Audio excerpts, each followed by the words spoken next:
What's up, y'all? It's your girl, Diana Garcia, and we are back on Shaking the Culture, and I'm here with no other than... Holly.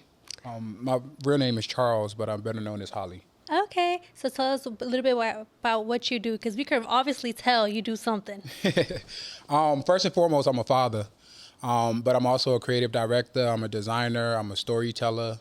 I just do everything under the creative umbrella. That's fire. All right, so let's get right into it. So how did this all happen? What made you want to pick and dabble in everything? It all started in terms of like, I guess, my upbringing. I was born in a small country called Sierra Leone, located in the western part of Africa. We came here during the war. It was a big war in Sierra Leone. I came here when I was about 4 years old. I lived in New York City. I stayed in New York for a few years, and then I moved to Atlanta when I was about 8. But I would always get picked on simply because, fast forward now, Africans, we get honored, we get respected. But it was a time in history when Africans wasn't so cool, right? So I would always get picked on, and it was like I was always in trouble, always getting into it. And I knew it was nothing never really wrong with me. It was always like a rebuttal. I would always like react, right? So by the time I got to like middle school, I just got tired of it.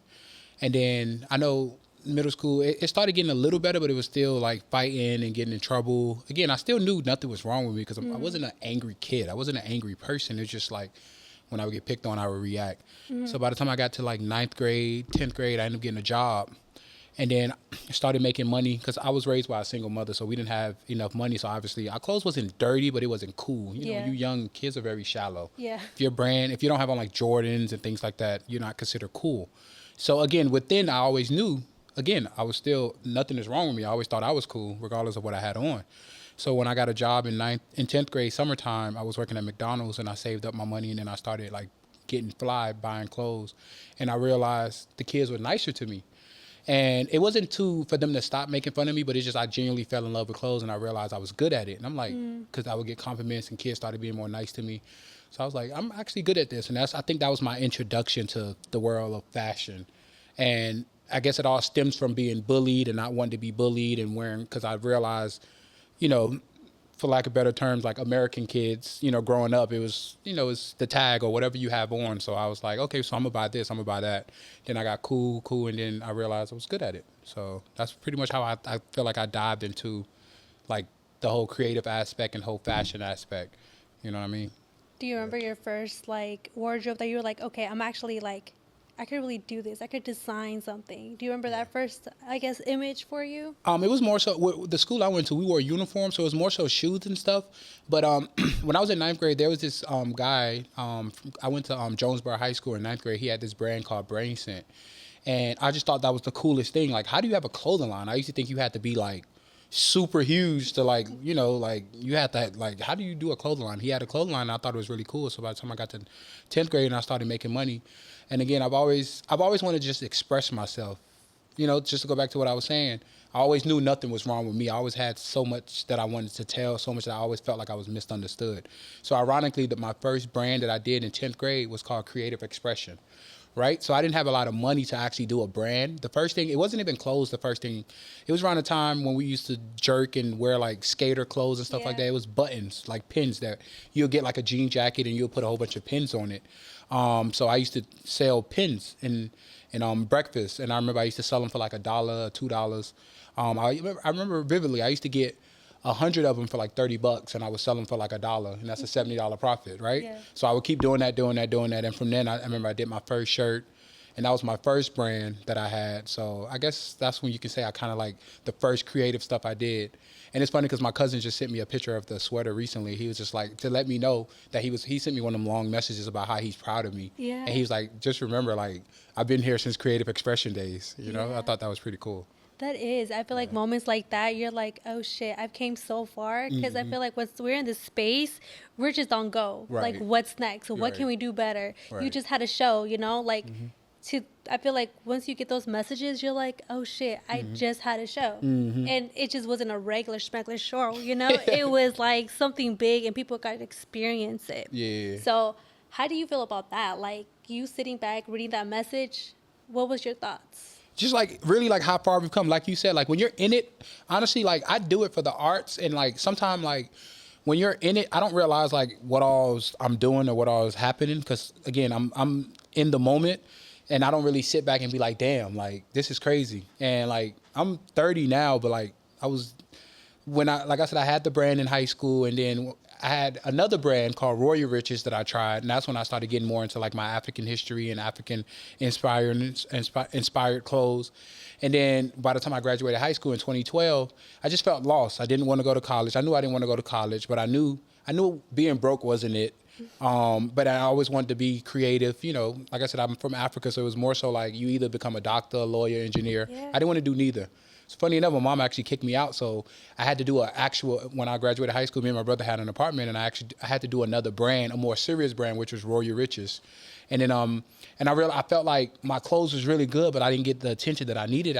There wasn't this outlet for like young, fresh, fly creatives in Atlanta. At least that's what I thought, because I would go back and forth from New York to Atlanta, and I see how the New York kids was. This is back on Tumblr days and things like that. It was just like a group of kids. This back then when she's famous now, like kids like Justine, Sky, Glenn Brown, all of them, they were cool. Mm-hmm. And they all stuck together, and they had Tumblr. It was just cool, and I felt like Atlanta, we didn't have that. Yeah. So I'm like, I'm going to start my own shit, right? So 2013, December of 2013, I started in the summer, but the first show was December 27th of 2013, Young Atlanta fashion show, and I did it at South Lake Mall. I'm from Riverdale. But I was raised in Riverdale, so we did it in South Lake Mall in Morrow, Georgia, in a ballroom. And I remember vividly the cost for that was, it was like $2,300 or something. Back then, that was a lot of money. Yeah. I'm not gonna lie, that was a lot of money, right? I was working at McDonald's, so I saved up. We did the first show. I remember they told us that the capacity was 500, and they had 500 chairs. And I'm like, nah. I'm like, that shit. I'm African at the end of the day. I don't want to get embarrassed. I'm like, we're gonna put out like maybe like 250 chairs. And my homie at the time that was helping me do the Young Atlanta, putting the show together, he's like, nah, bro, let's just put out 500 chairs and just have faith. As soon as we did the first show, it was supposed to be free. Like, it was never about money. It was supposed to be free. I really just wanted people to see my stuff. Yeah. It was supposed to be like an absolutely free show. And then I hired this influencer. This is before like influencers were influencers. She had a nice amount of followers. And her mom was her manager. And she told me, she's like, how much are you charging for this show? I was like, oh, it's a free show. I just want people to come. She's like, no, charge something. I was like, all right, we'll do $5. Cool, whatever. Yeah. So we did $5 to get in. When I tell you, I was worried about 500 people showing up.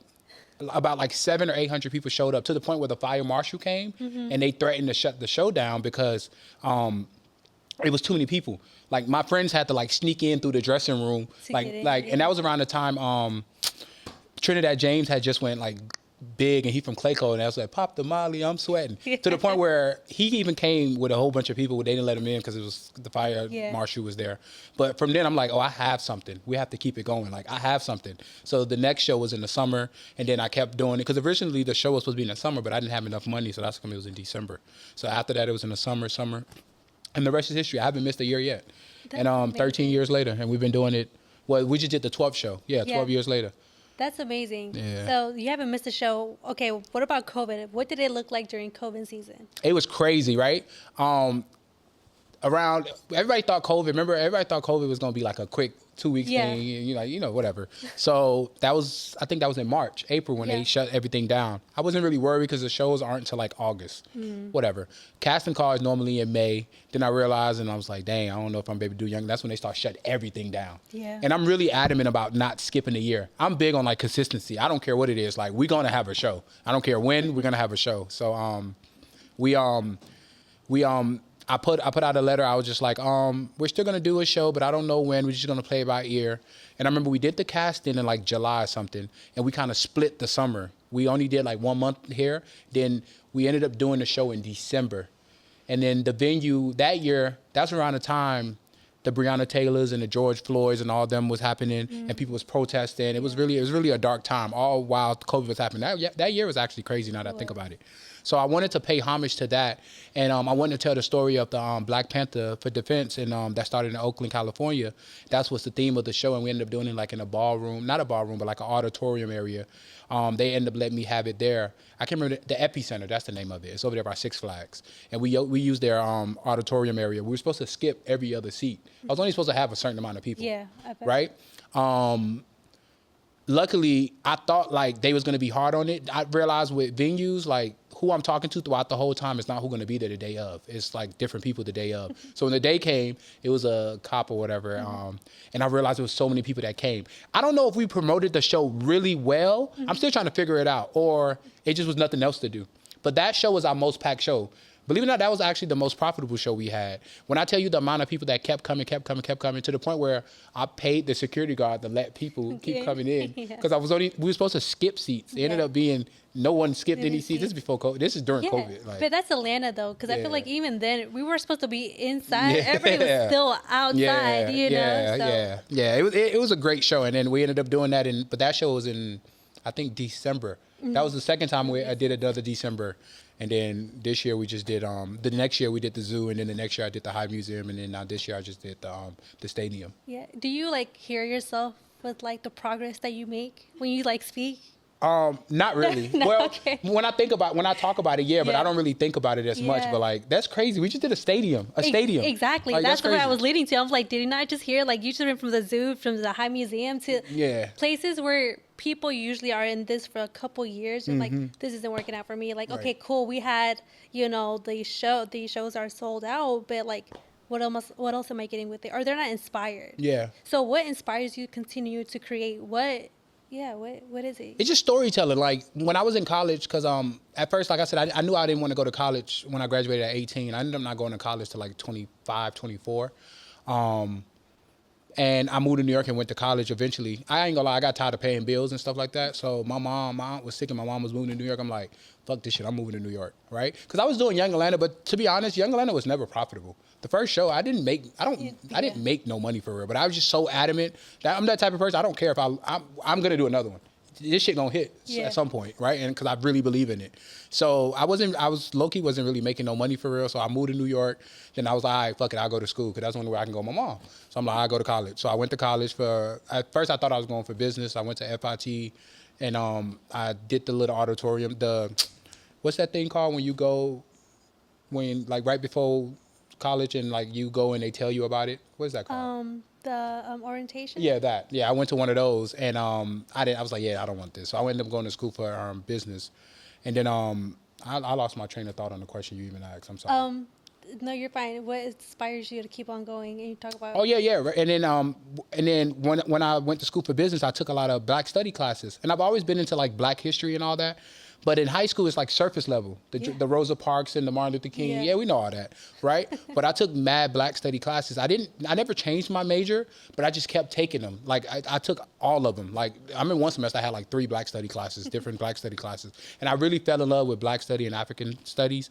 So I wanted to incorporate the two. So like, because I'm big on historian, specifically African history and Black American history. So I kind of incorporate that with fashion, and I put it with everything that I do, even with like my actual brand and with Young Atlanta. So like every year, the theme, like I started doing the themes with Black history in 2020. So 2020 we was like the Black Panther, we was angry, we was like fuck America basically. And then the next year, it was like a sequel. It was like the Marcus Garvey philosophy, because there was a time in history Marcus Garvey had the Black Star Line ship and he was actually taking people back to Africa. It was like, stop trying to fit in and go to Africa and create wealth and, help the economy in Africa. Mm-hmm. So that was the concept. And that show was called, the theme for that was Home is Where We Belong. And it was like, we were going back to Africa. This is why I used like the zoo so it can give like a safari vibe and things like that.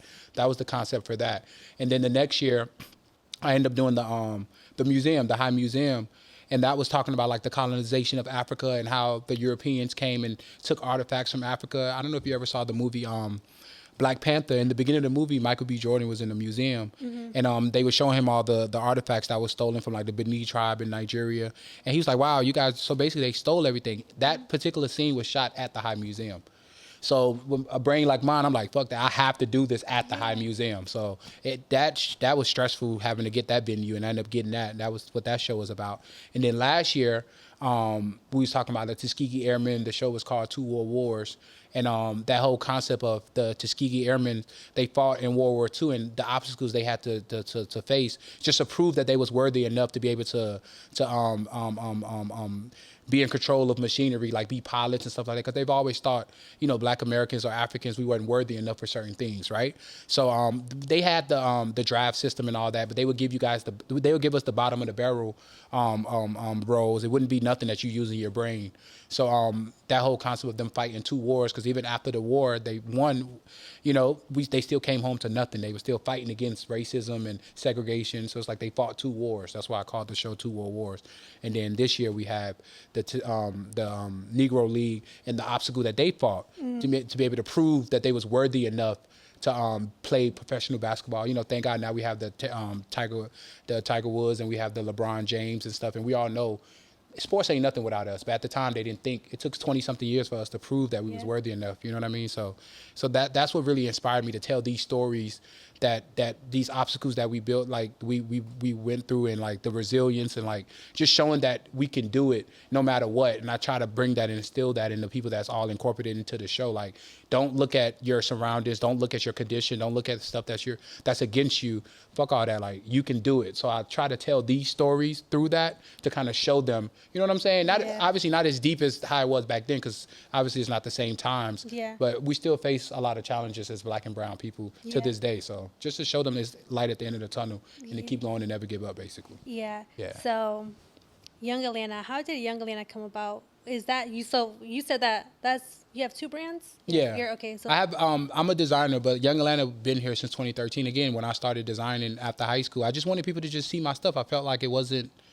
We didn't have that community. Like I said, like the Tumblr days and kids in New York, I saw that they stuck together. So Young Atlanta was supposed to, it's like that community to give the kids that platform, that bridge, that separates them from the world, and let them see, so other people can see their designs in terms of models. And it's more so, I know a lot of models come in, it's really deeper than just like modeling itself. It's more so like character building and self-esteem building. So like we do the casting like in May, and they think they're just coming to walk the show, but they don't realize like it's really like a whole school, basically a summer camp type vibe. So it's like I hire a runway coach, work with them for 2 months. We have them for like three hours out the week, and it's really like a family. Like after a while, they look back and be like, "Damn, this shit is like really cool." Like I really fuck with this. So it's like a whole thing, and it's been like that all 13 years. So what about your brand? What is your brand, and how did your brand come about? Again, after college, that's when I started my so Hollyandroo was my Instagram name way before, while I was in high school, from the Lady Gaga song. Hollyandroo, yeah. I always thought that was a cool name, but I spelt it different.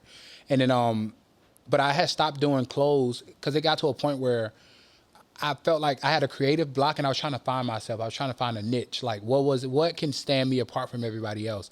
But I never stopped Young Atlanta. So I would still do Young Atlanta and let other designers show their stuff. Up until like 2020, I started like, when we did the year I was graduating college, we did like a university theme. In 2019, we did a university theme, and I rented out a private school in Buckhead, and it was like Young Atlanta University or whatever. And that was my way of like trying to get people to like want to go to college and education and stuff like that. And then I designed this varsity jacket, and then it caught the attention of like a Nigerian superstar. He goes by the name of DeVito. His team reached out, I was like, "Yo, that jacket is really dope. I feel like you should make a jacket for us." Then I started making jackets for them, and then obviously he's huge, like 20-something million followers on Instagram. And then everybody was like, "Oh wow, like he's dope. Like, who made that jacket? Who made that jacket? Who made that jacket?" So I started making like jackets for them. And then and when I would come around, David would see like my outfits and stuff like that, and he was like, "Oh, you can dress." He was like, one day he DM'd me, he was like, "Yo, come to Vegas. I'm headlining Afro Nation, and I want you to style me." So I ended up putting a jacket on him with like all the African flags from when I did the Marcus Garvey theme, "Home is where we belong." But when I was designing that jacket, I was missing some flags, ironically Sierra Leone as well. So when he wore it, it went super viral, and then it pissed people in Sierra Leone off. Like they was upset. They was like, "Oh, he don't have his country on there." They didn't know me, obviously, because they don't know how much I love being African. So I went on this blog, just like the biggest blog in Sierra Leone, and I did an interview, and I'm like, "I'm gonna make a jacket for Sierra Leone, just for Sierra Leone." And then I made the jacket for one person. and it looked really good, and everybody started requesting for it, and then other countries started requesting for it. So my brand naturally happened. So I ended up being the jacket guy for different countries. Okay. You know what I'm saying? So like now they just requested, but I didn't have a name for the brand.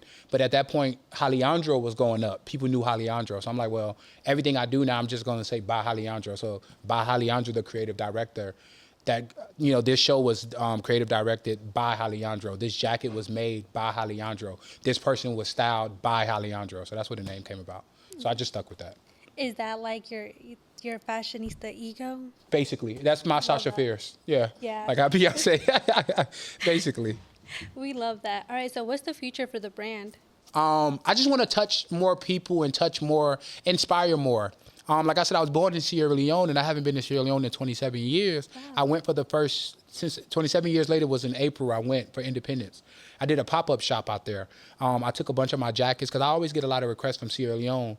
But like, obviously, you know, they can't afford it. My jackets, you know, start at like $350, $325, and it goes up to like $500. So I'm like, I want to do something for my country going back. I don't want to just go back, but I don't want to do nothing corny. I want to do something where it fits what I'm doing. But so I was like, I'm going to do a pop-up, but I'm not going to sell anything. I'm going to have it to where, so like, everyone is pretty much so like, I want people who are doing a little better in Sierra Leone to bring me gently used clothes so I can go down to the people that's doing worse and give it back to them. So I was like, all right, we'll do an exchange. So you bring me something gently used, I'll give you a jacket or a baby tee. That pop-up was amazing. Mad people showed up. I didn't realize, like, it was kids there that was like, yo, I designed because of you. Like, I'm getting stopped on the street. People I had to have security in Sierra Leone. It's crazy. And it was just like, it brought tears to my eyes. Like, even after the pop-up, a kid came from like another part of Sierra Leone. He was like, you have to come to my neighborhood. I'm begging you. I had my security. He asked my security. He guaranteed my safety. So we went. You'd have thought I was like Little Dirk that went back to Chicago. I kid you not. Like, the whole neighborhood knew me. Like, they knew my daughter's name. They was like, yo, you inspire us. They're showing me that they design clothes because I design clothes. These are kids I've never saw a day in my life. Yeah. They knew everything. They told me my whole schedule. I'll be seeing you. You fly from New York to Atlanta from Atlanta to New York to pick up your daughter. Like, they really follow me to the point where I even went to one of the dudes' home. His mama even knew me. That's how much they talk about me, because it was like they saw me and them, like, they know I was once one of them, and they see how far I'm taking it. Yeah. Of course, them being back home, they look at me at more of a light, because I'm very humble, so I don't think of myself like that. So it was kind of weird a little bit, but it was cool how, like, the whole neighborhood came out, Holly, Holly, Holly, Holly, Holly, Holly. I'm like, at that moment, I'm like, yeah. I'm doing something. Like, God is moving me. Like, This is serious. Like, I went on the national news out there. They wanted me to talk. Like, it was down to, like, the National Bank in Sierra Leone. I had a meeting with them. They want me to design their uniform. It's just random. Like, I'm like, bro, I left when I was 4 years old during the war. Yeah. Like, and I never went back till I was 30. So it was pretty cool. So I want to do some more stuff like that, and just take it back home to Africa and create like this. I want to do a lot of different experiences in Africa. I was fortunate enough to go to Ghana. I've been to South Africa. I did a pop-up in South Africa. I've been to Senegal, and I'm about to go to Nigeria. I really want to go to like more countries, and like really just, it's bigger than just Instagram. It's bigger than just America. I really want to bridge that gap between Africa and America and really show that there's talent. It's just lack of opportunity and lack of, money or whatever. So I want to bridge that gap. Obviously I'm not rich, but the more God bless me, and I'm gonna be able to bless my people. Yeah, for sure. I love that. I love the representation, because I feel like I'm really big on representation, and wherever you're at, just let it be known you are where you're from. For sure, 100%.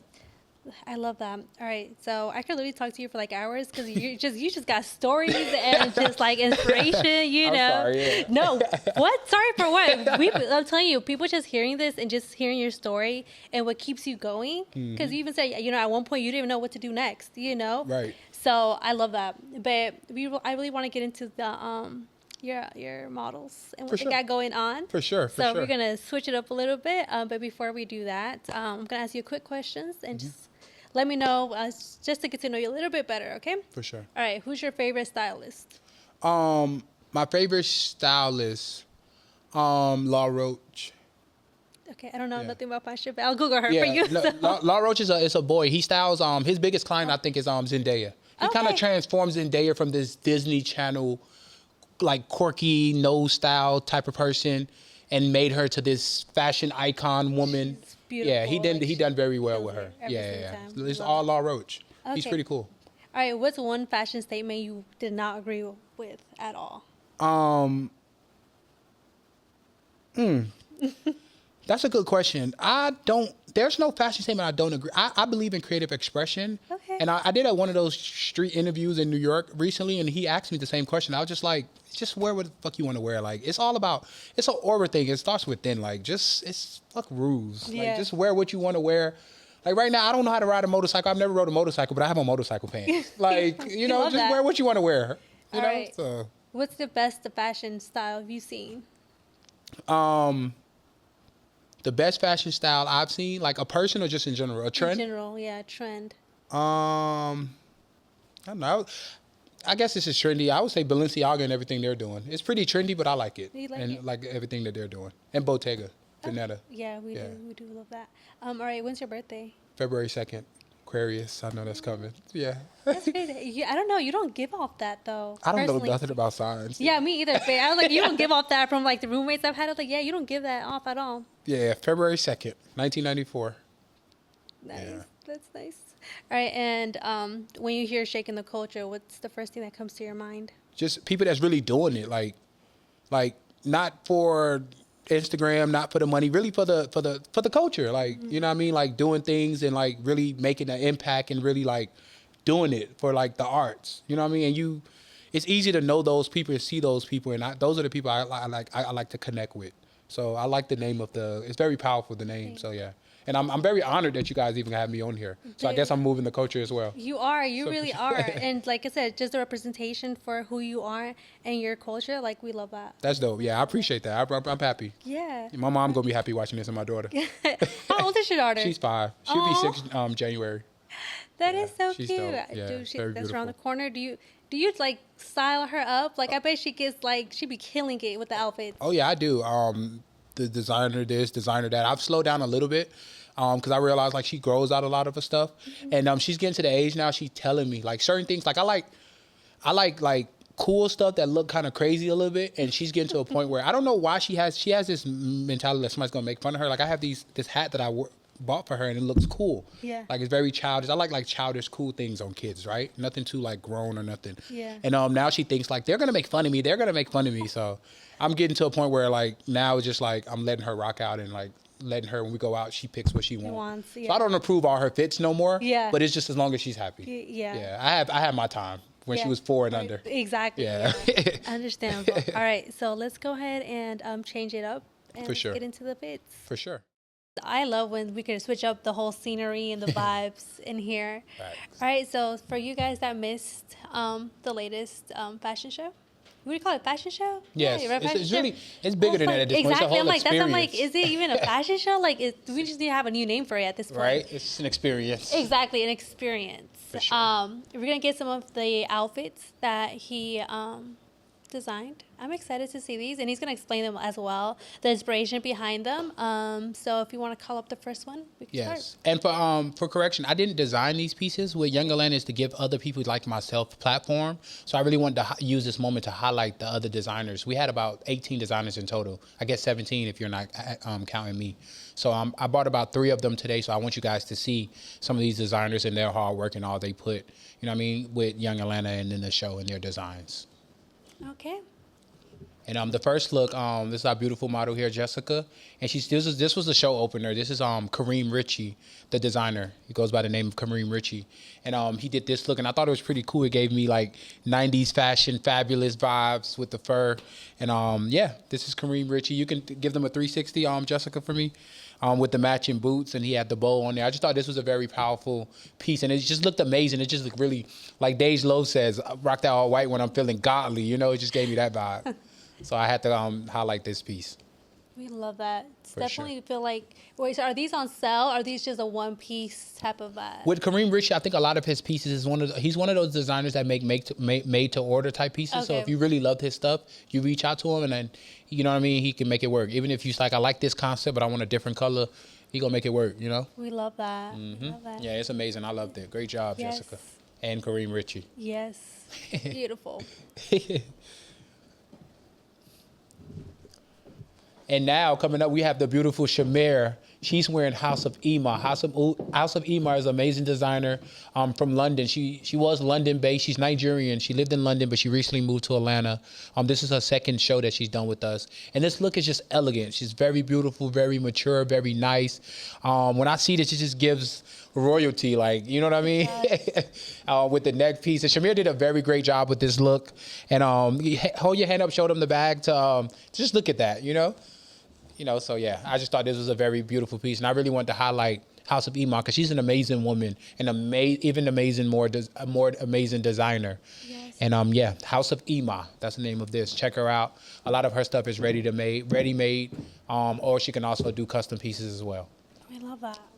And last but most certainly not least, we have this is Eli Couture.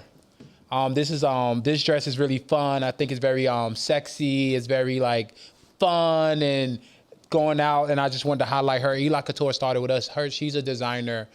She started with us when she was 17. I believe Eli might be like 23, 24 now. Wow. If I'm not mistaken, right? She's done Young Atlanta every single year, and I've watched her growth. And I really wanted to highlight Eli Couture because she actually helps me with my personal brand and little things that I need in alteration and things like that.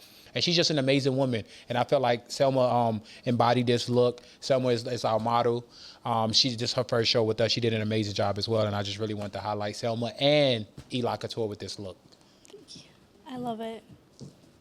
Love it. That's amazing. All right, so 2025 is around the corner. Sure. Do we have a theme for the next experience? Oh yeah, I give you guys. It's an exclusive. I don't know if I should be talking about it yet, but just know everything is already down packed. The theme is set. The venue concept is already ready. Everything is good. It's just going to be another story that I tell, and it's going to be even more amazing. We just my at this point in my career, in my life in general, I'm only in competition with myself. Like I want to outdo myself every single year. So like next year is even better, even bigger. So for those designers that want to be a part of Young Atlanta, how does that go about from you choosing the people that are part of it in their show and their outfits? With the models, we do a casting call, and you guys will be able to follow the page Young Atlanta 13 on Instagram. And we normally announce when we do the casting call. With the designers, I usually put up submission and they reach out, and we usually get like hundreds of submissions, but I go through it and they just try to find with me. Like I personally go through and pick the designers.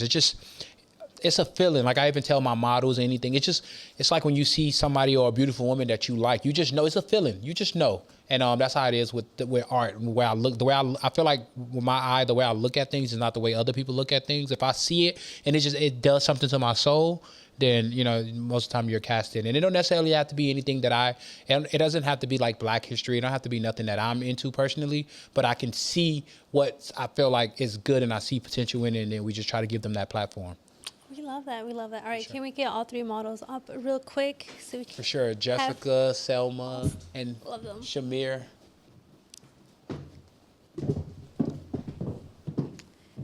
I just love how different it is too, though, because it just caters to each person. Right. Right. And I love it. I love the colors.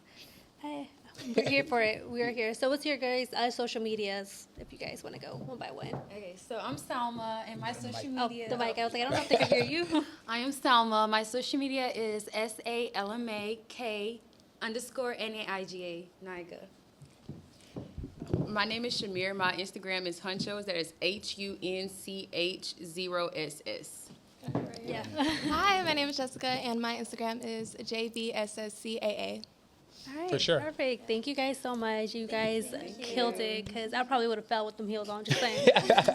And imagine, just as you said that, imagine they was wearing these out there in the rain, in the mud. Like that show was very powerful. It and like was. we didn't let nothing hold us back. Like they was out there killing it. Like yeah, that's why some of it. Like they really was killing it. It really like showed resilient. Like some of my models, I remember I have two of my models was barefooted in the wet mud. Like and they killed it. They Dedication. embodied it. Yeah, very powerful show. I love that. I definitely love that. Is it same time next year? For sure. Don't quote me on that. It's definitely Okay. not going to be November. To be determined. Yeah, to be determined. But for sure. it's always announced months ahead, so you guys would know. Okay, perfect. So where can we follow you and the brand and Young Atlanta? For sure. My personal Instagram is Hollyandroo. That's HOLLYANDROO. The name of my brand is by Hollyandroo. So my brand page is BY period, Hollyandroo, HOLLYANDROO. And of course, you can follow Young Atlanta. That's Young Atlanta 13. Please follow Young Atlanta, if anything. Just follow Young Atlanta, follow the brand page. And if you like me, or if you think I'm cute, I'm just joking. You can follow my page as well. All right. Thank you guys so much. I appreciate your time and energy and all of it. We'll definitely be at the next show. For sure. Thank you so much. We love it. Bye. Bye-bye. Thank you. Cool. Oh, I wanted to Thank gift you something. Is there where you can add that in? I wanted to gift you something from the show. He's still I'm recording.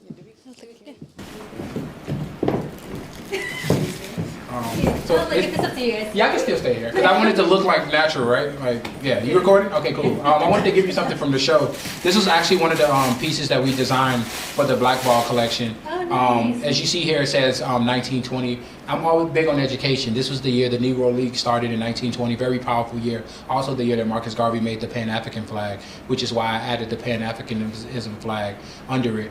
And over here, like the little detailing is like the baseball stitching, Yes. and then it says Black Ball on the back. So yeah, this was one of the pieces that we had at the show, and I just wanted to gift it to you. Thank you for having me here. I For appreciate sure. it. Look, I love details because if there's no details, it's like, what are we doing here? Right, exactly. What are we doing? Exactly. Yes, I love it. Oh, So, thank yeah, you so much. for sure. Look, you guys, I'm telling you, you guys did it from the social media aspect of it. We saw it all.